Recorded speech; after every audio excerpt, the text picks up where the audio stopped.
Good evening, ladies and gentlemen. This is Javier with The Real Javier Novoa, a channel, a platform, and a modality where we apply the principles of philosophy, spirituality, mysticism, and business to rapid lifestyle transformation. I've got a big video for you tonight, ladies and gentlemen, kicking off the week. And first of all, I'd like to ask you to subscribe to the channel. Hit the button below because you will get alerts to all of our videos. We release daily long-form content of great value, I believe, on this channel about rapid lifestyle transformation, about law of attraction, law of assumption, about business, and all of these topics aimed at one thing, and that's making your life better. Hit the subscribe button. Not only will you join a community of like-minded individuals who are on our way to being master manifestors, but you also help us get the word out, help get the algorithm in our favor so that we can get this information out to as many people as possible, because as we know, the times call for that. So I was meditating this week and I had a profound, shall we say, impetus to go into and explore the concept of measurement. It's a concept that I learned well while I was studying business in my 20s, and it's a concept that was driven home to me especially by the magnificent business instructor, the great Mirza Jawahar Beg, who's a great teacher and mentor of business from India. And he's discussed how measurement is what defines success. It's what you measure is how you succeed. And I just wanted to go a little more deeply into that in this video. So the interesting thing about measurement is it comes from the Latin word medere, the Spanish word medir, and it also comes from the, I believe, Sanskrit word mater, which means mother. And the interesting thing is that the root for the word meditation, meditare, is related to medere, or measure. And it's also related to the words to consider, to contemplate, and to deliberate. All of these words and concepts are inextricably linked. That means that measurement has a lot to do with consideration, and it has a lot to do with what we get on the other side of that. I hope I'm making myself a little bit clear. So, I got a lot of inspiration from reading this great book here, The Intuitive Investor by Jason Apollo Voss. I think it's an underrated classic. I'd recommend everyone pick up this book and read The Intuitive Investor. And this is very common among many investors. If you read Warren Buffett's letters about investing, he always talks about this.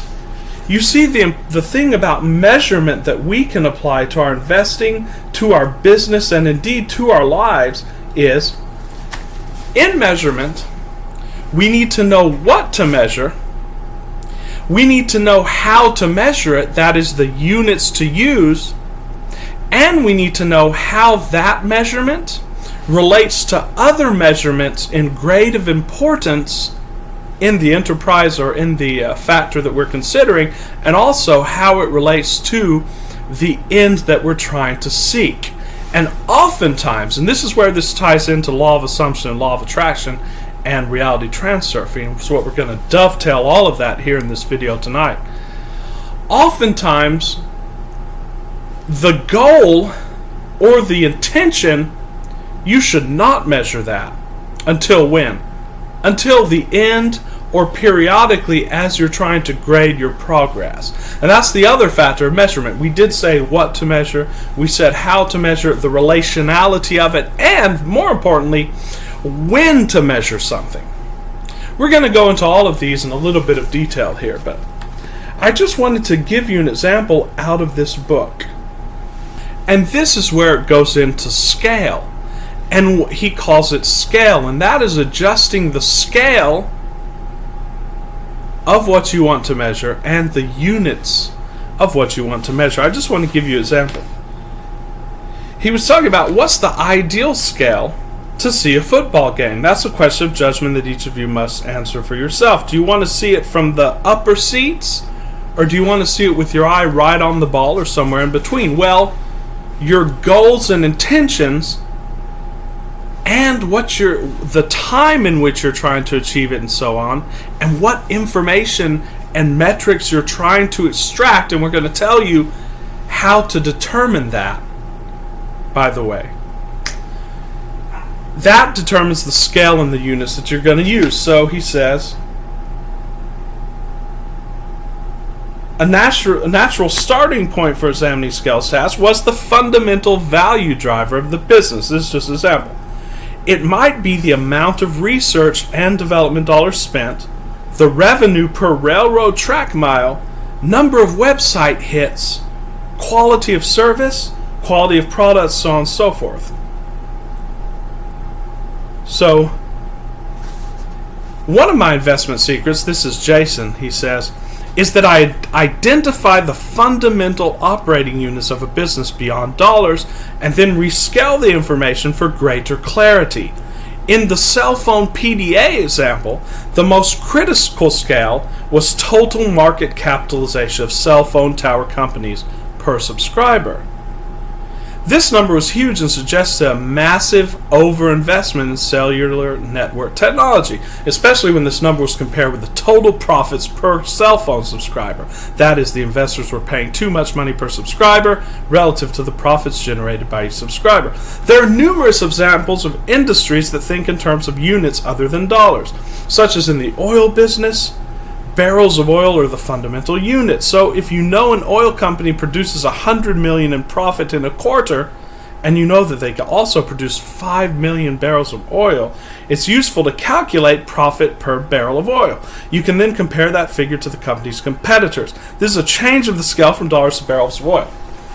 He also goes on later in this great book to talk about how he measures research dollars, or basically bang for buck in research dollars, between a very small company and a very large company. It turned out through that measurement that the very small company was way undervalued, and they bought that company, and lo and behold, they made great profits. The point of this, ladies and gentlemen, just from an obvious business level in investing and so on, is that, remember, especially in investing in public companies, everyone has access to the information, and indeed the information that everyone has access to is already supposedly, and there are exceptions to this, supposedly is already priced into the stock, so you don't get a real benefit by knowing all of the information that's published in the public records and in the accounting statements, so on, of a company. So what do you have to do? You have to go and seek other ways of measurement that relate to the success of that company. What you're trying to look for, we're just using investing in public companies as an example here. And then you have to go and get that information. Sometimes that information isn't readily publicly available, and you have to devise and intuit, so to speak, means for gathering that information, and we will discuss this a lot in other videos. I just want to touch upon this. Now, how does this all apply to your life? Let's take a simple example. Let's just say you're trying to make, or you're trying to gather $5,000 by applying the principles that we talk about on this channel. Well, the measurement could be simply the amount of dollars that you're making, say, each week, the amount of dollars that you bring in. But that might be dismal because you're not on the vibrational wavelength yet to manifest that money. You still have some interior work to do, or you still have to, on the physical, on this film roll, click into that state, know yourself as it, and then allow it to show itself to you on this film roll. Well, if you measure the obvious, which is the $5,000, that's going to trip you up. That's going to put resistance on your trail. So what do? You shift the scale. You start saying, you know what? I'm not going to measure the amount of money I'm bringing in because that's non-existence, but what am I going to measure? Well, I'm going to measure the amount of times a day that I slip back into that state, that I'm thinking negatively, I find myself thinking negatively about it. and then I say, nope, I'm correcting myself, I'm changing, and this is my state, and it doesn't matter what I think. This is just an example. And you can measure that. You can say, today, I thought negatively 100 times about my state, and I got back into state, and I drove my thought into that.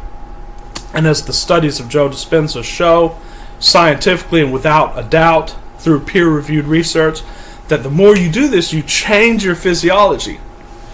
That's something to measure. On, say, the slow-carb diet where you're trying to lose weight.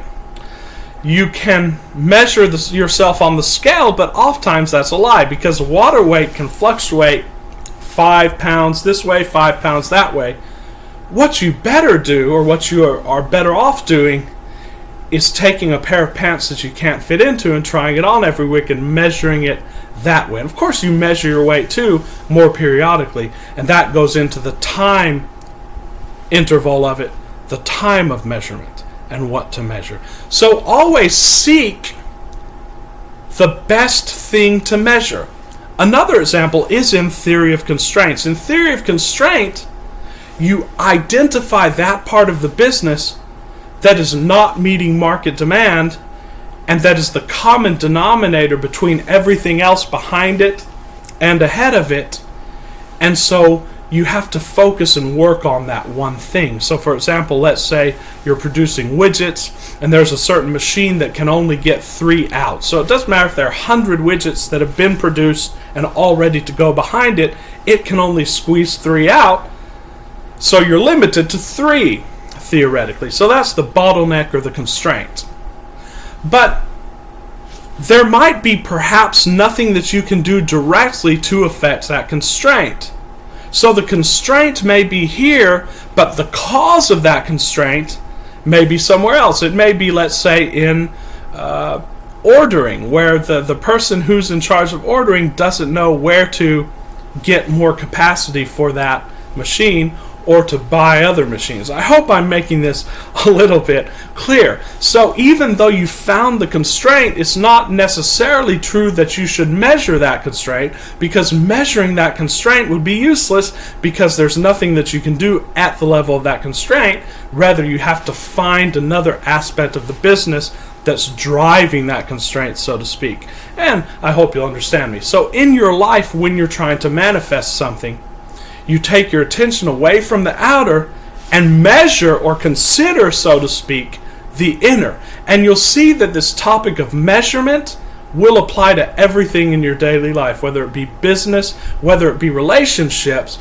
Just the units are different. Austrian economics goes into the fact that nothing intangible can be measured in a sense, but it can be generally measured, it can be considered, and if you wish, we can go more into detail in that in another video. It's all very interesting. It goes into philosophy and so on and so forth. We could go into the rabbit hole on this, but just keeping ourselves to this. Now, how do you find what to measure? Because as we said, everyone who studies an MBA and everyone who studies business and everyone who knows just the run-of-the-mill accounting principles, everyone who's investing ostensibly and is worth his or her salt in that, has access to all the information that's there publicly and all of the orthodox and conventional ways of measurement and the conventional ways of segmenting.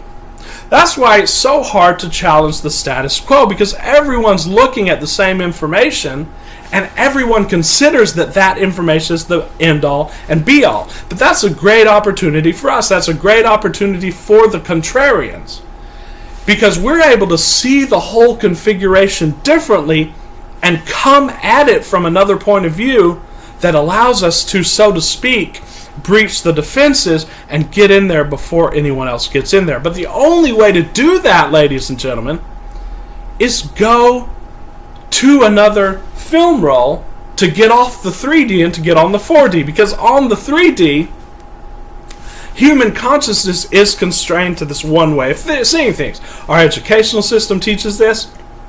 As far as I know, at least in the schools that I know of, there are no classes on intuition.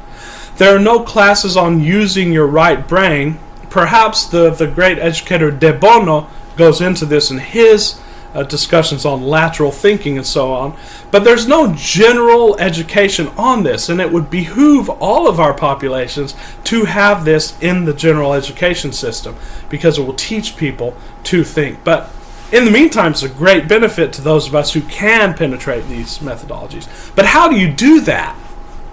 How do you get out of the box of the general human consciousness, the prison grid as we call it on this channel, and go into a modality where you can think intuitively and right-brained and then receive answers and figure out what to measure, when to measure it, and how it relates to the whole and what units to put it in? Because there's no systematic way of going about this. Well, one way of doing this and of getting out of that is journaling, ladies and gentlemen. And when you journal something, let's say it's an aspect of a business, let's say it's the house that you want to buy, let's say it's a project that you can't get funded, well, if you journal it, start going at it from angles that are unorthodox and unconventional, and that you think maybe have nothing to do with the subject. So, how do I get a business funded? Well, let's say I get into a hot air balloon and put up a banner with my business name on it. That's just a crazy idea that came up, and you can write that down and see how that feels, and then perhaps you could just do it and see what happens. And eventually you will hit upon an unorthodox, unconventional way of doing something that will shatter expectations. Just like the great Richard Branson, when he was pissed off that I think his flight was canceled, and he went and got a whiteboard and said, we're doing flights to, I believe it was the Virgin Islands, and that's how he started Virgin Airways. He called an airline. He knew nothing about airlines and said, how could we rent or charter this jet? And or I think called Boeing, and they told him, and then he did this, and it was just an idea that occurred to him on the fly. And he knew what to measure then, and the measurement was not the orthodox measurements of how do I start an airline. Well, first I have to have $1 trillion, and then I have to have this experience and so on and so forth. These are the common measurements. How you have to go at it and how we go at it in these modalities is the ability to escape the constraints of quote-unquote rational human consciousness, the ability to go out of that and to draw from the unknown so that we can figure out new ways to do things, and so that we can make miracles, or what seem to be miracles, happen. That's being supernatural, ladies and gentlemen. That's supernatural measurement. That's just a little bit how to apply this concept of measurement. Remember, what you measure is your destiny, and how you measure it and how you go about that is not something that you can just logically come up with, but rather you have to get it from the field, from the ether, and you do that by journaling, you do that by meditation, and by cleaning your intellectual faculty, that faculty that can receive ideas from the ether, by cleansing that, and by practicing yourself in it, and by knowing when an idea is coming to you that you can implement there. But the only way you can do that is by practice, and you'll fail a few times, and that's fine, but you keep practicing, and soon you will tune that instrument. It's something that all great entrepreneurs do, whether consciously or unconsciously. It's something that all great performers in each field do. But it's better that you do it consciously, because it's a great tool in your hands that you can control. So that's measurement, ladies and gentlemen. I am doing coaching calls where I take you step by step through these modalities, and you can accomplish in months what it takes others years to accomplish. I will put my email in the description. Till very soon, thanks for watching. Please subscribe and like to the channel. Help us get the word out. We'll see you tomorrow. This is Javier with great love and appreciation. I'll see you soon.